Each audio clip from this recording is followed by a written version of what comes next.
All right, guys, welcome back to the channel. This is kind of like a spur of the moment video.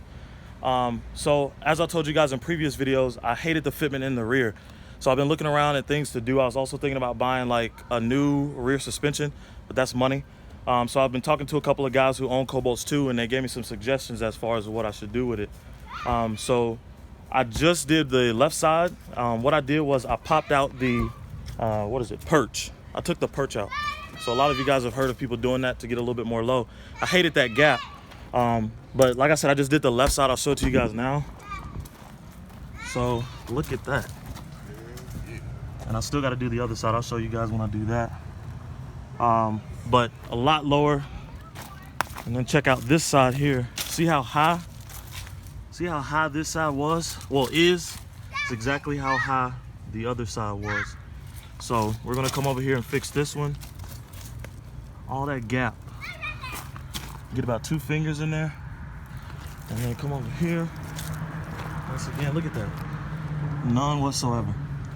So I got my boy Kiki with me, as always, helping a brother out. But yeah, so I forgot some of my camera equipment at home. I don't have my tripod, so I'll update you guys as I do it. But that's a nice fitment. And we're going to have to roll the fenders too. So all right, so I just got the wheel off. Here's the coil, here's the perch. Check it out, see it's maxed out. 4 inches, still not enough low. But what I'm gonna do is pop this bolt out here on the lower side of the shock. And then from there, it relieves the pressure just for this to freely pop out, and we'll just pull it on out. But yeah, I'll update you guys in a sec. All right, guys, so like I said, loosen up this bolt here.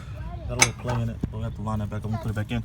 But freely let's spindle. Oh, not the spindle, but the I just drew a blank. The perch. So worst comes to worst, just keep those in case you gotta throw them back in. Get this thing tightened back up. All right. So as I was on the other side, getting the wheel off and the springs situated, more Q1 over here, getting the fender roller set up. So we don't rub. I was managing to rub when I was running that thick fitment, that spacey fitment, that spacey fitment. It was still rubbing, mainly on the highways where it's like the road goes from black top to the tan top, and then right back down to black top. Going up, they rub, coming back down, they rub. You can see them smoking.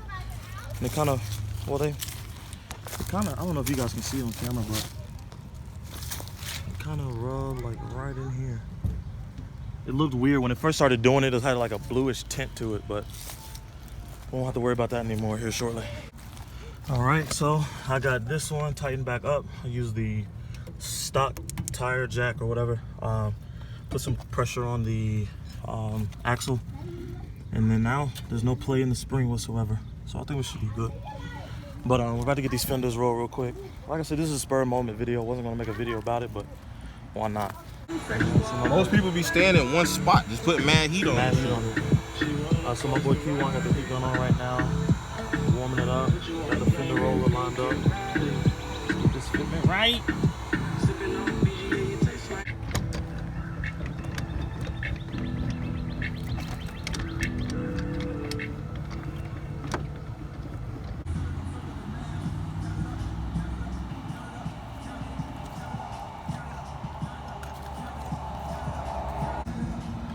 All right, guys, so we just finished both sides. Both have been rolled.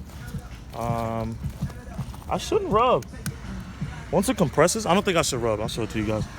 So that, I mean, it's still gap, still more than I want, but it'll work. Who cares? But it took off a good maybe inch and a half. Took off maybe a good inch and a half.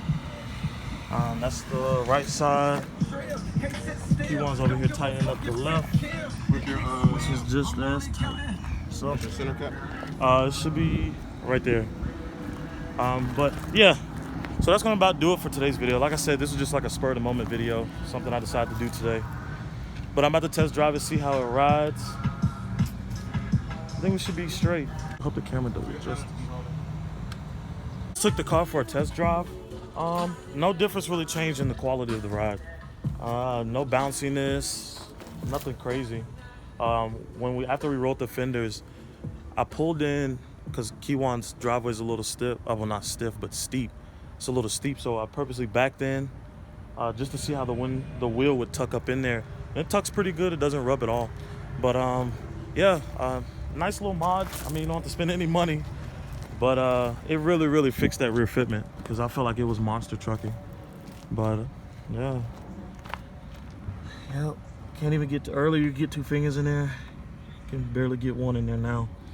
But yeah. So if you enjoyed today's video, as always, be sure to like, comment, and subscribe. Make sure you hit that notification button.